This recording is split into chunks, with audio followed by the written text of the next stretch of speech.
Oh, all right, we live. Good morning, millionaires. Good You have morning, something millionaires. special. You Hold have up. greatness in you. Hello, this is Les Brown, and you're in the right place at the right Y'all time. ever call in on the live line? Y'all missing a whole party, man. Thank you. Hold up. Please announce yourself. All participants are muted. All right, LinkedIn checking in. Entry and exit tones are off. Hey, rep your city. What kind of business do you have? How do you help people? You know, like how do you help the planet? I want you to be a little bit more proud of that. That's not one of the questions I got for you this morning. I have some incredible questions that I want you to think over, but that's kind of like your moment to get some free promotion. What kind of business do you have? Where are you from? How do you help people? How do you help people? Now, you know, that's what we're going to discuss this morning, how you help people. Because product knowledge is really, really important. It's like, duh. But what we want to talk about this morning is how you use it to help you make sales. You feel me? Appreciate that share, crystal clear. Appreciate it, David Ruffin. How do you, everybody talks about the importance of product knowledge. Am I right? But nobody tells you how to use it to make a sale, right? Most companies train like 90% on product knowledge and then 10% on sales knowledge. I feel like that's ridiculous. You know, I feel like the percentage should be closer to maybe 20% on product knowledge or service knowledge, and then 80% sales, 80% personal development, 80% attitude, 80% presentation skills. And I know my math is probably a little bit off. Ain't that many 80s in 100. But y'all get what I'm saying? The reality of the game that we playing is that it's so easy to rise to the top. It's so easy to be in the elite level, the elite class of virtually anything because most people don't prepare. Most salespeople, you know, most entrepreneurs, you know, they spend 80% of their time or more trying to explain the product, why their button is different than their competitor's button, why their product is the greatest thing since sliced bread. Even when we do these demonstrations and whatnot, salespeople and their managers and their upline and their teammates all refer to this like it's educating the customer. They always talk about the learning curve, right? You know, we do it a little bit differently around here. We talk about the comfort curve. We realize education's one way to make them comfortable, but the goal ain't education. The goal is comfort, right? But most, they refer to this educational curve, educating the customer, and they stress it like it's such an important part of the process. Check this out. You don't need to be educating the customer. You need the education from the customer. Somebody type that in. I don't need to be educating the customer. I need the customer to educate me. Can somebody type that in the comments? That's the first thing I've asked you to type in all morning, and it's important. Write that in your notes. I don't need to educate the customer. I need the customer to educate me, right? The customer don't want an education, especially yours, right? You think somebody's sitting around at the company you looking to sell some business credit to or give a loan to, you think they sitting around in the back office talking about, man, you know, I wish Alicia would come over here and educate me. You know, I wish Dexter would come over and educate me. Man, we're stupid. I wish Alicia would come through and teach us how crazy we are. How much, check it out, man. I don't need to educate the customer. I need the customer to educate me. So what I got for you this morning is a series of questions. I got a series of statements that'll help you drill down the reality of your product or service. This weekend's class is all about selling with questions. Selling with questions. It'll be loaded up in the Kaizen Academy forevermore, but don't miss the live class so you can participate in real time, so you can get the homework. How many of us understand that we need a list of questions we can ask our best customers? Somebody say, I need a list of questions. I need a list of questions. If you agree with that, check it out, y'all. The key has always been having some questions you can ask the client, but also you need some questions you can ask yourself before you start talking to the client, right? Am I right? Yeah. Somebody say, I need a list of questions. I need a list of questions because I don't need the customer I don't need to be educating the customer. I need the customer to educate me. Yeah. Say, I need a list of questions. All right. So let's run through. I'm going to run through 10 of these, y'all. I'm going to run through 10 of them, but only 7 of them are the ones that I really want you to write down. Write down all 10 of them because you need to write down these 3 of them and cross them out. Like, that ain't it. All right, here's the first question. What it is. What it is. This is what most people spend all their time talking about in their presentation. What it is. It's a description. And it's totally boring because a prospect already knows what it is. They're not an idiot, right? So write that one out, what it is, and then cross it out. Cross it out. Here's the second one. What it does. What it does. Again, that's another monologue. And again, it's totally boring because the prospect already knows what it does. You got me. Here's the third one to write down and then get rid of it. Listen, if you're just now joining us this morning, write this down. Write this down. Yeah, I need a list of questions. I need a list of questions. Let's go. I need a list of questions. Write this down, y'all. I don't need to educate the customer. I need the customer to educate me. Here's another one. Amateurs learn what to say, and some don't even do that. Professionals learn what to ask. Professionals learn what to ask. You hear me? Here's a third really boring question for you. How it's used. Now, we're getting warmer, but that's still weak as water, man. How it's used is getting a little bit closer because now we're not so much focused on ourselves. We're starting to focus on the client a little bit. So I ain't mad at how it's used, but that still ain't as good as these next 7. Here's number 4. Write this down. What's the value of it? This is how you get your mind right before you start talking to that client. What's the value of it? And I want you to notice something about value. Value changes for me versus if you were talking to Daryl, or if you were talking to Precious, or if you were talking to Dennis. Value is going to change for the, based on the eye of the beholder. But see, now that you're thinking value, you're getting the attention of this prospect. Does it increase productivity? Does it increase morale? Does it increase profit? Does it speed up process? Somebody with me? What's the value of it? If I'm somebody that has to drive really far to work, then the value to me is getting rid of the commute. But if I'm somebody who's overworked and underpaid and I work right in my own neighborhood, then maybe the value is that I can earn a few extra paychecks every month. What's the value of it? Are you thinking about that in relation to this client you're about to talk to? That's why you should jot it down. Y'all with me? How do I profit from use? How do I profit from use? This is one of the most important nuances in the entire selling and buying process. The customer does not want to save money. The customer wants to make a profit. So I should be asking myself, how will they profit from use? How will they profit from using this? How can they profit? You see what I'm saying?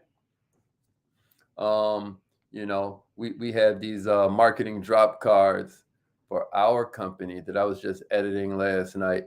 And, one of them says, put the cash, refinance your auto loan and put that cash back in your pocket. And at first I was going to switch that thing up, but I was like, you know what? That's exactly right. The whole goal is to show the customer how they profit. How do they profit? I dare you think about I don't care if you're selling weight loss, how they profit is they got more energy now to put in extra work. You hear what I'm saying to you? The customer wants to make a profit. They want to profit from whatever it is you're selling. And the minute you can attach whatever it is you're selling to some extra money, well, now they're just buying money by buying your product. They're just buying money by buying your service. Because, yeah, they may be investing a little something, but it's going to create a lot more in their pocket. Everybody with me? Here's number 6. What's the expected outcome? What's the expected outcome? Let's go. What's the expected outcome? This is huge, y'all. Get them to visualize what the product will do for them after they purchased it. What's the expected outcome? You know, even with money, y'all, sometimes we be like, you can make a lot of money, but money ain't their goal, y'all. It's what they want to do with the money. We're going to talk about that this weekend. You've got to learn how to make your questions and the answers you get more emotional. You've got to learn to dig, not for the facts, but for the emotion. Y'all hear me? So we want to know what's the expected outcome. You want to be thinking about that for your client so that you can paint a picture that they want to be in. You got to paint a vision that they want to frolic and play in. You get what I'm saying to you? Here's number 7. What's the prospect's opinion of it? What's the prospective customer's thought process about this product? What are the objections we always gonna get? You know, I want to understand the customer's point of view as much as I want him to understand mine. Why? Somebody write this out. Leaders need to understand. Followers, customers, clients need to be understood. The entrepreneur is who needs to understand. It's the customer that needs to be understood. You with me? Leaders need to understand. The follower is who needs to be understood. I hope I'm changing somebody's mindset this morning. Somebody getting this? Let me get some fire emojis if you're catching what I'm putting down. This is important, y'all. This weekend's Kaizen Academy is going to be a game changer. If you're ready for this weekend's Kaizen Academy, somebody put selling with questions in the comments. Selling with questions. Selling with questions. I'm going to give you the exact formula that's going to allow you to create a buying atmosphere instead of, you know, always trying to push what you're doing on somebody. Let them figure it out for themselves. But first, you need to learn how to transport their consciousness using the most incredible tool that we have in the English language, the question. The question, y'all. The power of the question. All right, here's number 8. Here's number 8. How has the customer successfully used it? How has the customer successfully used it? Yeah. Them fire emojis. We ready for Kaizen this weekend, baby. How has the customer successfully used it? You know, because anytime you know the history, you can more readily predict the future, right? One of my mentors talks about whatever industry you're getting in, first you want to know the roots of it. You know, if you get our newsletter every Friday, I posted this incredible interview from Mike Tyson not too long ago. And Mike Tyson was being interviewed and he was talking about like how he went all the way to the roots of boxing, how boxing started, you know, how it evolved into where it is now. And it makes you more easily able to predict the future, not to mention all these hacks and secrets and techniques you pick up that may have been lost through the ages. Here's number 9. What's the customer's perceived value of it? Like where do they see the value? This takes dialogue. You got to create it, and then you're going to have a huge competitive advantage. You've got to be able to create this perceived value based on what they said their need was, based on what they said their problem was. Value creates a buying atmosphere. Hey man, their perception of value is your reality of the sale. Their perception of value equals your sales reality. You hear what I'm saying to you? And then here's number 10. This is the last one I got for you. How have others used it? How have others used it? Listen, man, if you got to talk about your product, if you got to talk about your service, Let's talk about how other people have used it. And even more importantly, how others have benefited from it, how they've made a profit because of what it is you sell, how they've made a profit. They profited by saving time, but even more creative, even more relevant to them, I guarantee you, is they were able to profit by keeping some money in their pocket or by generating some extra money. And as a bonus, y'all, I know that was 10. I guess you could call this number 11, right? Check it out. What do others think of it? The best way to sell your product, millionaires, is to let other people sell it for you. You know, and really, I'm going to say the second best way. The best way is asking questions, letting them sell themselves.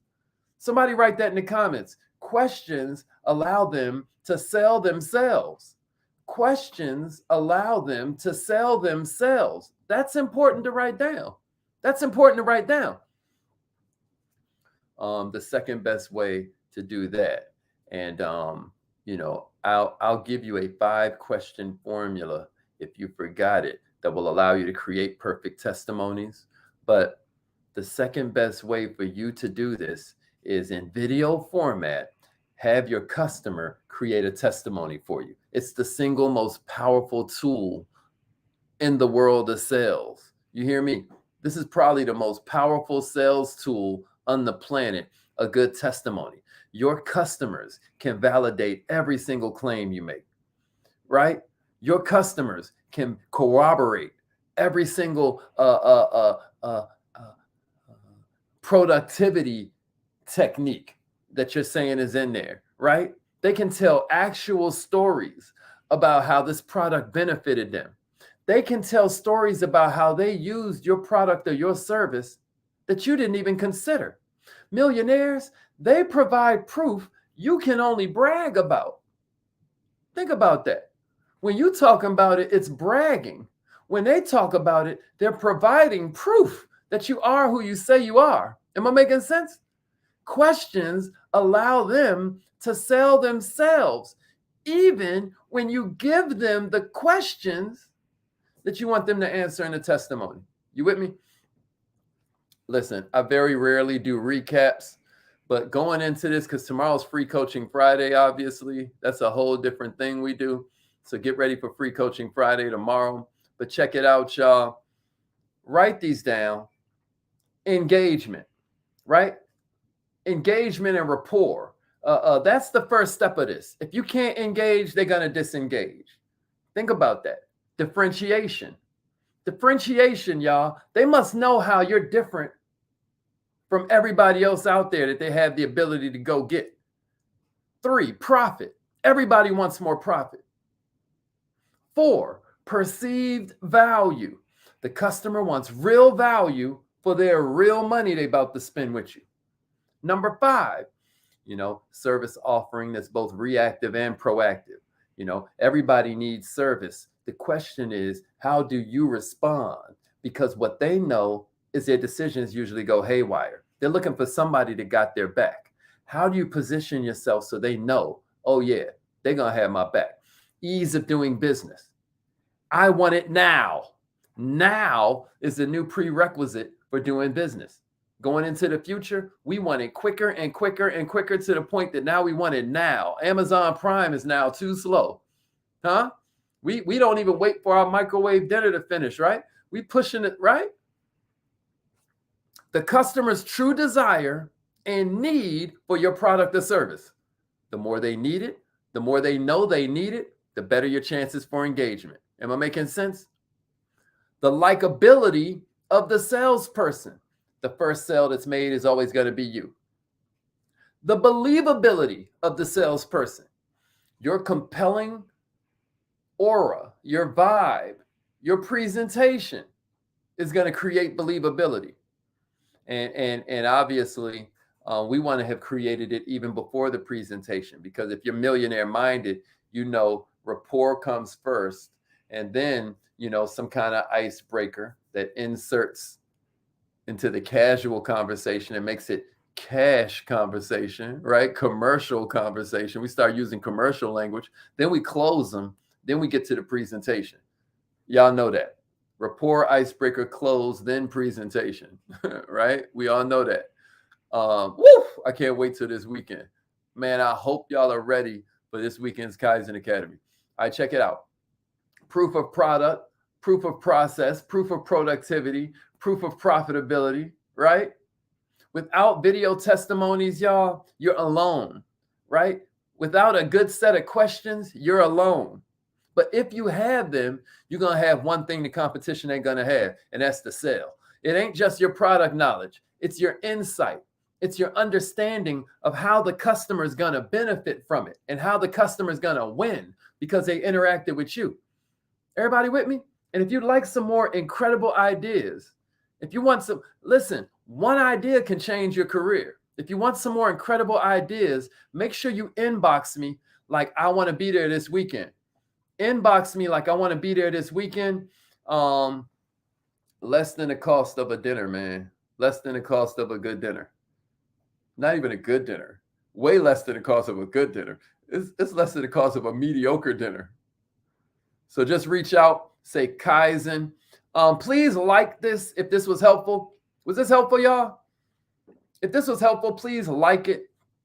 If you're watching on LinkedIn, please like it. If you're watching on Facebook, please like it.